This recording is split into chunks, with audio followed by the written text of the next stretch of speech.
During one of his many Mike McCarthy tantrums during the course of the season, Not a tantrum. Bobby Belt would just blurt out, "You just wait.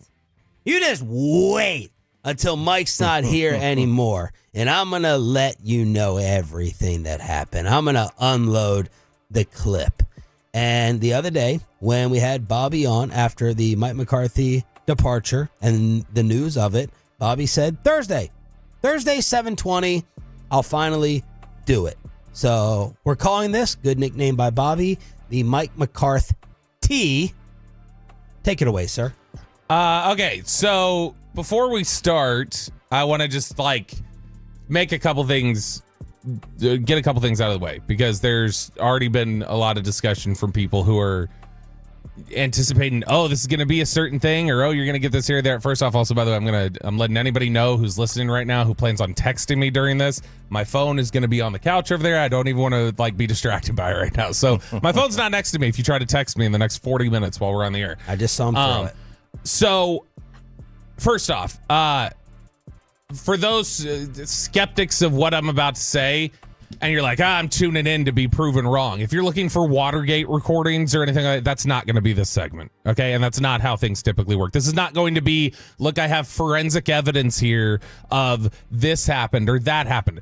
Just like when you listen to the way things broke down with the Jets, the way that that's explained is through, this is what a lot of trusted people through discussions and conversations have said over time. So that's one. Two, everything said here, there's been a lot that's been said or that I've heard over the course of 5 years. Everything said here is only the stuff that I've heard from multiple people. This is not none of this is just something I heard from one person. There's plenty I heard from just one person, and I'm not going to talk about this because I don't know.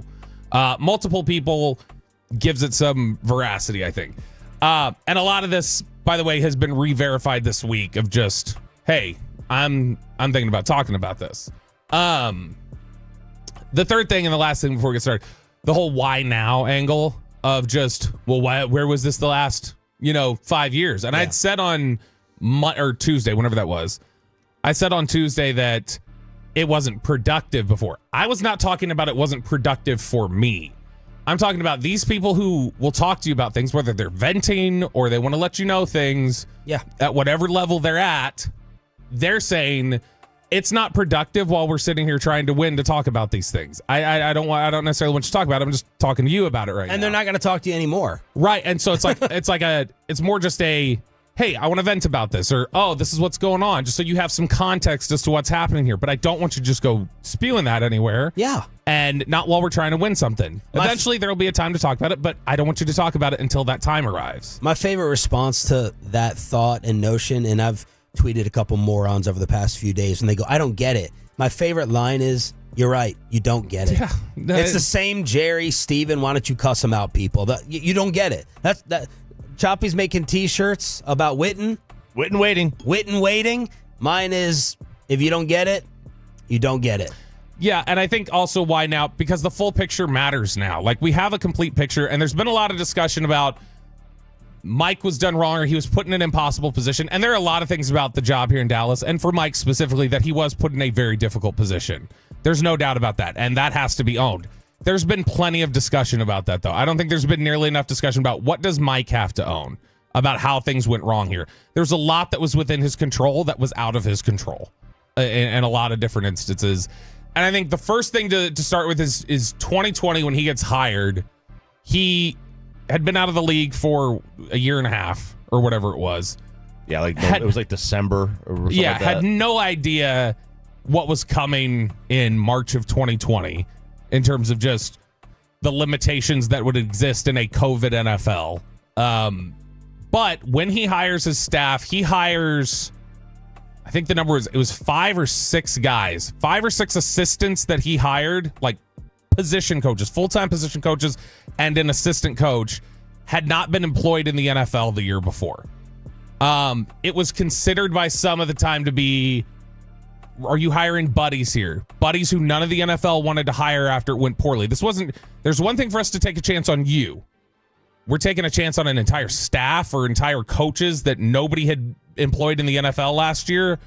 All right, autonomy. No, autonomy, do it. That's fine. Yeah. But it raised an eyebrow at the time for some people, just like, okay, we'll trust you. You're building a staff here, but just, all right, we're wondering, is this a desirable staff, or is there maybe some friend hires here? Even the guys who were employed the year before. Mike Nolan was brought in here as the defensive coordinator. There's a lot of discussion from people at the Saints who were telling people at the time, we're not exactly sad to see Mike Nolan leave as our linebackers coach. But a lot of coaching is a buddy system. Sure. There's you know what I mean? Bill Belichick is hiring his buddies. There's no doubt about it. Yeah, who's the guy that's hiring as the special team? Mike Pryfer? Not rejecting that idea at all. Just setting up why certain decisions were taken out of his hand at some point. Okay. It was a lot of coaches who people just wondered, are these the right guys for the job? Whatever, fine. Do things your way. As much as it was like, well, Mike decided for continuity to retain Kellen Moore. Yes and no. I mean, a lot of that was, there was heavy influence of like, we really think you should keep Kellen Moore. In that process, Doug Nussmeier gets bumped up to quarterbacks coach with Kellen, or the previous year had been bumped up to quarterbacks coach, and he gets retained as part of that because just continuity's sake, the relationship that exists with Dak. They run into problems really quickly. The COVID era had been, you consistently would hear Mike and other people talk about, like, I was really only here for 4 years, or really this is year 4 here because year 1 didn't really count. Yeah. It was tough for a lot of people to just accept that because it's like, well, it's also year 1 for Ron Rivera and things have gotten better in Washington this year. Or, oh, this has worked out. Why is this Zoom era, Microsoft Teams meeting there so difficult for you guys specifically? And I think it raised questions of, obviously there were challenges that existed, but were these challenges that existed amplified by the fact that you hired a bunch of coaches that people wondered if they should have been in the NFL anymore anyway? And did you make the right calls there and the right decisions? So August, they roll around into training camp, their weird modified training camp, and there's early tension between, I think, Kellen and Mike, because Mike has his own ideas about what he wants to do. Philosophically, they're not the same guy at all. They're not the same coach. And I think Mike had said previously he was never going to give up offensive play calling again. So coming in here doing that was not an evolution of just, I've changed my mind again. He just wasn't getting play calling at the time, but he still wanted to influence it. And he still wanted to. We had that discussion when we said, if he comes back, is he going to have play calling? And if he has play calling, how much are they going to trust that he's going to keep his hands off of it? Because I think that was a tension point for Kellen Moore to feel like, dude, you need to give me some space to do the things that we want to do here. All right. I know philosophically you don't agree with some things, but you need to give me autonomy. And so I think that created some natural tension where Kellen didn't always feel like he had the autonomy that he needed to have. And real quick, I do think this is one of the problems here. Like, when you're bringing in, you can't just, like, when we did this show, Sean and I met like 2 days prior to doing the show. Mm-hmm. And it worked, but I mean, not at first. Like, at first, it was like it was like the first show. I remember the first show. It was very like, it was awkward. Like we didn't know how to play off each other yet. Yeah, that is one problem here. Like they want to force somebody on the coach. Yeah, and make it work out of thin air. It just doesn't happen. I agree. I don't blame Mike for being like, yeah, you're the coordinator, but I'm not going to just blindly give you all the power. I'm the head coach. Right, but the ultimate authority in terms of just what gets done here is going to be the general manager. And so if the general manager has somebody in charge of play calling, well, Mike, you're overstepping bounds now. You're overstepping directives at this point. And you understood the terms of it when you got here. You wanted to get here under certain terms. I will say, by the way, as much as it's been laughed off or pushed off, the whole, I didn't watch every play of the 2019 season that was made there. There were a couple people that with the Cowboys that didn't sit well with. Not like clearly. Well, that's not fault for believing it. Not everyone laughed it off. Not believing it. It's they felt a little bit like, understand it's a joke. You're kind of making a mockery of this though on your very first time talking to people. We don't love that, and so I think that didn't necessarily set a great tone. September rolls around. They are getting run in some of these games. Even the first game they won against Atlanta, that was one where the watermelon kick. That was the watermelon kick, and they were down big. I mean, they were very close to being 0-4 to start the season. And not just 0-4, giving up historic numbers on defense, which was Mike Nolan, and was a Mike Nolan, was a Mike McCarthy decision, a Mike McCarthy hire. You started hearing about some instability, specifically after Dak went down. Because when Dak went down with the injury, that's when Jane's report comes out in October that says 2 separate players tell her coaching staff's bad. Just, it's not good. And there were some issues keeping everybody under control, especially once Dak was out and rehabbing, because Dak is such an important figure in the locker room and helping settle everything. It felt like there was a little bit of control issues. There were a lot of issues with Everson Griffin at the time. There were a lot of issues with Alden Smith at the time. Those were sincere problems that they felt like there was a void of, just like, where's the leadership here? Who's really in charge? Who's running things?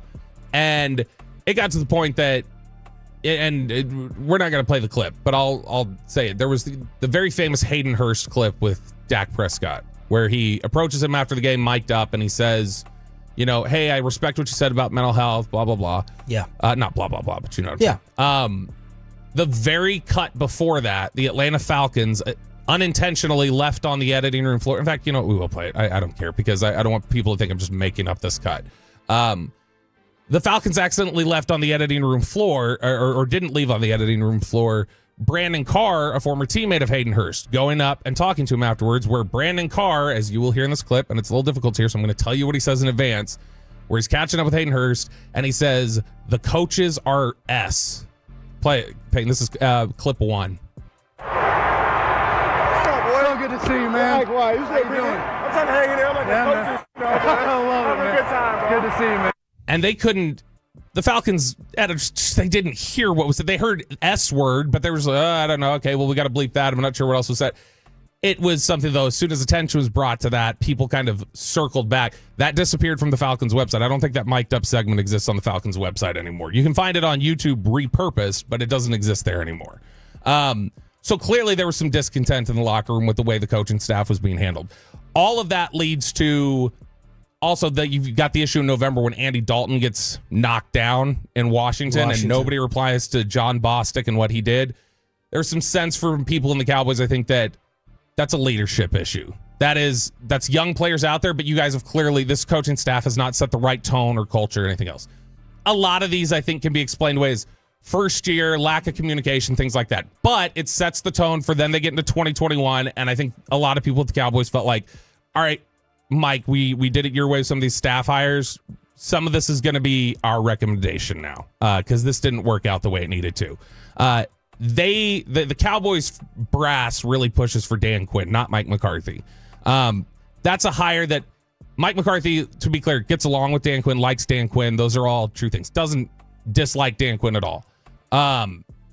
Dan Quinn was a figure that, like when we talk about the Jason Witten thing here, Dan Quinn was a big figure hanging over Mike McCarthy's shoulder for 3 years. Yeah. That was not media narrative. That was a very real thing that Mike McCarthy... Remember when McCarthy called the Rich Eisen show? Yeah. But that was really bad by Jerry. Jerry was like acting Senior like Bowl. Dan Quinn could just take over the job. Yeah, and that was Senior Bowl, I think the year after. It was after his first year here, where he said, yeah, Dan would be a great coach of the Dallas Cowboys. But that's something where the Cowboys said, look, your defensive coordinator, Buddy Hire, that the Saints were apparently happy letting leave as their linebackers coach, that didn't work out. So you're taking on Dan Quinn. I don't care if that's uncomfortable for you. We're trying to win games here. And that's what's going to happen. And so I think that became I know that became a tension issue that Mike expressed to people, where he would say that he was hearing all that noise and that was distracting for him, and that he didn't like necessarily having somebody of Dan Quinn's prominence who could easily take over his job being oversold. I think that existed with Zimmer.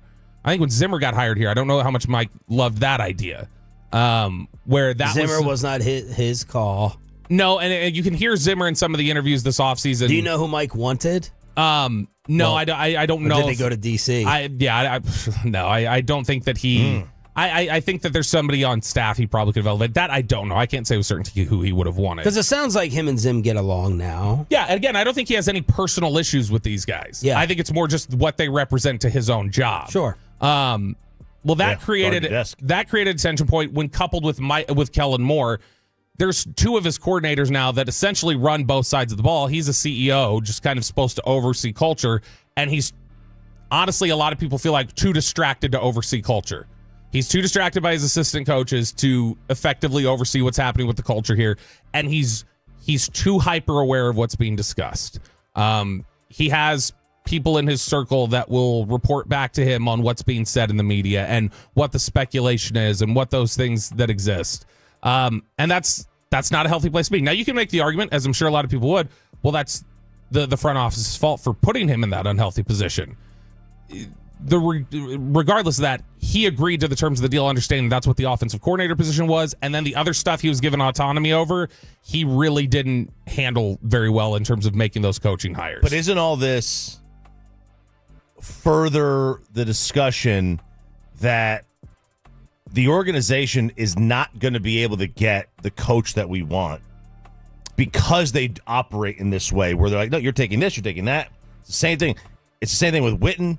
Same thing with Garrett, with Wade Phillips. Why would you want to coach here? I mean, it's the Dallas Cowboys. Like, at the end of the day, you can say whatever you want. It is still the Dallas Cowboys. And I know you're asking these questions that are fun debate topics. The reality is it's the Dallas Cowboys. People want to coach here, regardless of what the terms are oftentimes. I mean, most coaches want to coach here. There are big-name coaches now who there's chatter about how they think. It's like the Sean Payton thing. Sean Payton knew how things operated here. Yeah. Sean Payton wants to run things all his way, knows he would not be able to do that in Dallas, and still wanted to be here because it's the Dallas Cowboys and it matters. There's an aura that exists here. The Quinn issue became something where there's just this natural tension that exists to the point where Dan Quinn had intimated people, it was my understanding, had intimated to people after a year or two, was just like, should I go? Like this feels uncomfortable for everybody. Should I just go? But I think he liked being here in Dallas. I think he liked working with Mike McCarthy on stuff outside of just that unusual factor. Now, over the course of that season, the 21 season, Mike McCarthy really sours on Amari Cooper. And I think he felt like Amari Cooper was probably one of the, in fact, definitely, he felt like Amari Cooper was one of the bad apples who was spoiling the locker room for him. That he felt like Cooper and a couple other players who I've heard names, but not consistently enough to comfortably say. I've heard consistently Cooper was one that he thought was spoiling the locker for him. In what regard? What way? Because we just hear, free thinker. There's the COVID aspect. It was practicing. And Mike McCarthy was very frustrated that he would never practice. That was something that irritated him, that he'd show up for game day, but he wouldn't practice necessarily because of bumps and bruises and different things like that.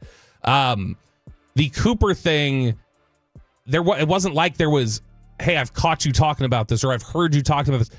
He just knew that he had natural tension with Amari, as a lot of people did, because Amari's a really smart guy and it's like, you need to explain the logic to me of everything. Yes. And a lot of people view that as defiance, and it caused some issues with Sanjay Law, the old receivers coach, that way. Sanjay Law, and that was a tense point. In fact, in 2019, when he played those 3 snaps against the Jets and went out, that was a big problem for the Cowboys, where they were like, your relationship with your receivers coach can't be so bad that there's a lack of communication to even tell us how hurt you are or to how much this is bugging you. That's a problem, which they're right. That they couldn't get to that point.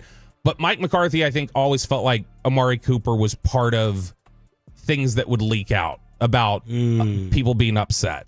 And so because of that a lot of times there wasn't anything that definitively pointed that. It was an assumption. He just assumed that was one of the people that was really stirring things up for him. And that feedback, that critical feedback of Amari Cooper to the front office about his practice habits, about other, how much does he care, that carried over to, I think, the front office, and that influenced their opinions on him to where when they traded Amari Cooper, there were a lot of people in the locker room who felt like this is Mike. This is Mike, not necessarily pulling the trigger, but Mike is the one who was in their ear that led to them doing this. And it caused some frustration for a lot of guys. Like, I talked directly to players who had said that they were frustrated, that they felt like Mike, after the trade, walked around kind of like, yeah, that's crazy that we traded Amari. I don't know why they did it either. A little disingenuous. And some guy that didn't sit well with some players, where they felt like you know why. If you feel that way, fine, feel that way. But like, own it when it happens. Yeah. Don't walk away from it. Right. And that, again, that's another tension point where it's like, okay, you seem paranoid about our assistant coaches. You seem paranoid about guys in the locker room. Are we totally focused on football here? Are we totally locked in? And that's where when you start asking questions, did you get the most out of these 12-5 teams? And it's a worthwhile question to say, does Mike McCarthy get credit for being able to oversee something that even with those ebbs and flows and those waves still won 12 games? Is that a credit to him? Or then you ask the other side of that question, or does that mean they were limited to 12-win team? Could they have been better? Does that explain some of the flat performances? Does that explain why there were times as a group they looked like they didn't show up? Were they totally locked in all the time? And I think that when you look at after that 21 season ended, where they went 12-5, they had the big time disappointment at the end of the year with San Francisco. That was the Dak scramble game where they were at home and just got handled. That offseason, there started to be more growing tension between staff, player, those sort of things. They draft Tyler Smith that year, and that is something that Joe Philbin, the offensive line coach, never wanted. Joe Philbin's not a Tyler Smith fan. You said that repeatedly. Didn't trust him. Joe Philbin also was not a fan of Connor McGovern, who was here. Joe Philbin didn't think that Connor McGovern was a good enough mental processor to play on the offensive line. When Tyron Smith goes down in training camp of 22, and it's got to be Tyler Smith and Connor McGovern on the left side of the line, Joe Philbin didn't want them handling any of their normal checks or responsibilities at the offensive line. He felt like, nope, they're not capable of doing that. We need to have Dak do it. Dak's got to be able to do that. I think Dak and Kellen both felt like these guys are ready. We're paying these guys to do this job. They need to be able to do their job. And so that creates a natural back and forth where you're petitioning to the head coach to say, make a call here. Who are you siding with? And there was an inclination to side with Philbin, and I think that created some tension where it's like, all right, head down, we'll go to work. But some of our communication issues that exist, they're only going to get worse if we're just throwing more on Dak's plate and taking things away from this guy, and half the line's able to do this. And it caused greater issues, and I think greater tension, just like, why can't we just get on the same page here? Why can't we trust guys to do what they're supposed to do? 22 goes long. You have the interception issues where Dak throws those 15 while he was out hurt. He was out hurt. He came back late in the season. He threw 15 interceptions. You remember there's the big discussion about option routes at the time. Yeah. Again, very publicly, a lot of this stuff, it feels like when people go, there's never been any tension. Just logically think about things. When Mike McCarthy said he wanted to take option routes out of the playbook, Dak went in front of the media publicly and said, when was asked, do you just take those out of the game plan? He said, bleep no. Right. And said, here's all the time. You don't see the times they hit. There's this. That'd be ridiculous to take these out of the game plan. That right there, do you think that if there's a very public, Dak, especially who is the politician who is very measured, if there's a public disagreement like that, I think it's silly to imagine that there's no tension there. Like I mean, you don't have to listen to me and when I say that people say that there was some tension between them, where you've got, man, you're not listening to me here. I've got coaches that I'm close with that you are clearly tense with. You're pushing out a guy who was an expert at option routes and reading the same thing that Dak was reading. And Amari Cooper, he's gone now, and feeling like it's something that's almost a little unsaid or inferred that these interceptions are on me rather than communication issues that exist because of things that maybe you didn't have a handle on. Okay. And I think that would bleed out at times. In fact, it was after the season. Because I always thought that was insulting towards a quarterback. It's like, you're not capable of option routes. We need to simplify it.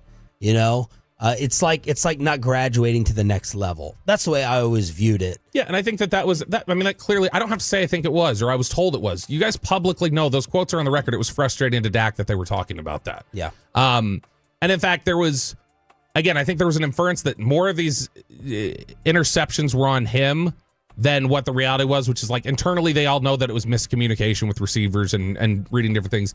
And the following offseason, leading into the 23 season, there was actually a talk at OTAs, and this is clip 2, where you can hear Dak is not totally happy with the way his interceptions have been represented. Mike told us early in the offseason, you guys went over every interception last 3 years. What did you learn, and how does this offense help you, or what they're doing help? Yeah, he didn't quite say that the right way. That wasn't all that what happened, I mean, okay. It wasn't quite that, Dak's very measured.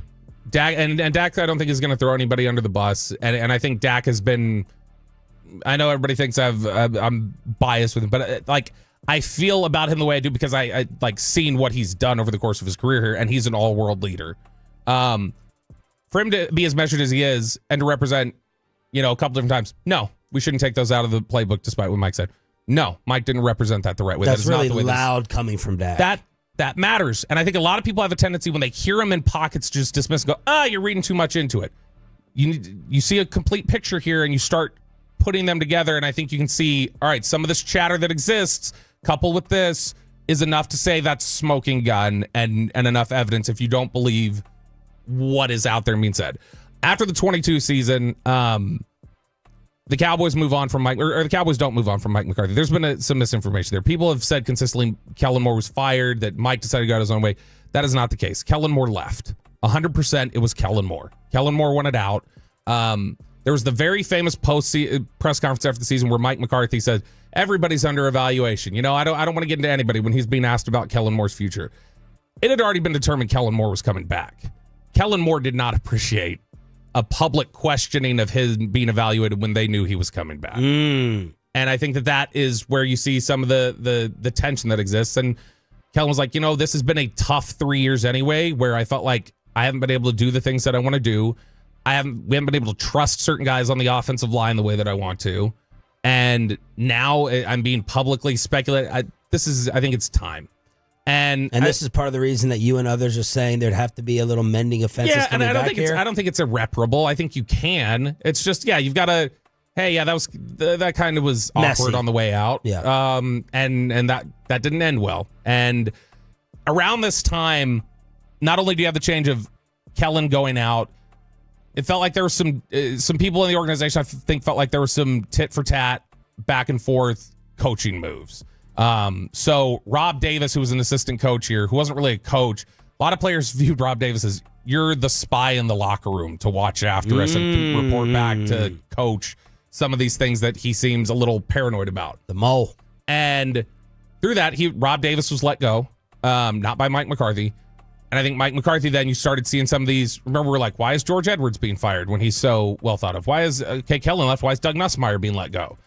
It felt like there was a little bit of, all right, you let my guy go, I'm letting this guy go. And it became a little petty. And I think that's what then leads to, you get to 2023 and you enter that season and there's already a lot of tension that exists because of the way things ended with a couple different coaches and the way things have gone with personnel. And then when you go forward with the offense the way you did and the struggles they had the first 5 weeks of the season, and we've talked about it, we've inferred it, we've talked about it before. After the San Francisco game, there was a lot of pushback from players on the offense, Dak, CD, others, of just like, these concepts aren't working. These things that we're doing aren't working. And again, there are two ways to view it. A lot of people want to give Mike McCarthy credit, I think, for saying, I'm going to hands off, trust to you guys. I'm going to do it. All right, fine. I'm going to trust you guys. And I think, by the way, I want to be clear because this is something that got mixed up. By the end of 23 and then definitely by the end of 24, Dak and Mike McCarthy were on great terms. Just like Aaron Rodgers and Mike McCarthy seem to be on great terms now. They were not always. It's the same sort of thing. And that's a relevant part of the story too. Why were there struggles along the way? Why did they feel like they underperformed in big moments at times? I think chemistry can explain some of this, where you go, all right, there were clearly some tension points here that had they been smoothed over earlier, had there not been some insecurities about other coaches or about what a player might have been doing, or those insecurities not existing, you maybe don't come out so flat against San Francisco in that 21 game. Maybe you don't have these flat performances at random points during the season. You don't have the poor communication because those things would have been ironed out. But they have the pushback. Dak really takes command of the offense after the bye week last year and was in a lot of control. Babe has talked a little bit, and I don't want to speak for Babe and say Babe said, but I think if you've heard Babe talk about this, you can hear Babe talking about, I think that there was he called it on the air with this, a come to Mike meeting. Yeah. Where, there was a point to air things out a little bit and just say, let's clear some things up. In fact, I think there was an interesting cut, and I'm not saying this is definitely connected, but I just think this is an interesting cut. This is clip 3, Peyton. This was after the San Francisco game this year, where CD seemed pretty frustrated. And I want you to listen to this with the context of there was pushback in 23 about the offense after the San Francisco game, and then listen to this clip from CD earlier this year. Last year we talked about this after the San Francisco game, and you had maybe the best stretch of your career. How do you look back at that and maybe channel that into similar?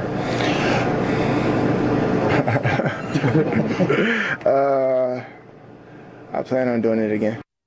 What does you got to see his face too. What does that mean? Realistically, let's say somebody thinks I'm making all of this up, which I think there's been enough inference from other people that clearly there was pushback. And you can see on tape, offense changed. Let's say that you don't believe that, though. Then what does that answer mean? What does a chuckle and a log, I plan on doing it again, what does that mean? Yeah. Like, I mean, I think realistically you can connect those dots. So by 24, when he turned over trust to the offense finally in 23 to the players, and players felt like, all right, we've got trust here. I think relationships were built, fences were mended, relationships got stronger. And that's where when people say all these public comments, yes, these public comments after a year and a half of trust kind of being rebuilt. But there's 3.5 to 4 years here where Mike owns a big hand of things falling short because there wasn't trust, there wasn't good communication, and a lot of times people felt like this fell back on Mike. Again, there are more specifics that can probably be out there that people wouldn't feel comfortable getting into or whatever else. And like I said, at the end of the day, if you want just the final note on it, the final note is they did trust each other and they did like each other, and everybody... You talking about Dak? Dak, Mike, players in general. I think players pretty much universally liked Mike at the end. But to say there was no tension along the way is not accurate. And specifically to say, all right, they could have made nice in 24 or had great relationships with each other. The fact is, from 21 to 23, there was a lot of tension with this team was falling short that felt like it could have been repaired had, obviously, if the front office does things a little differently. There's a big hand of things that were within Mike's control that were oftentimes out of control that I think led to a lot of disappointments that you see, and why ultimately it's like a reset was probably valuable, even if everybody had made nice at this point.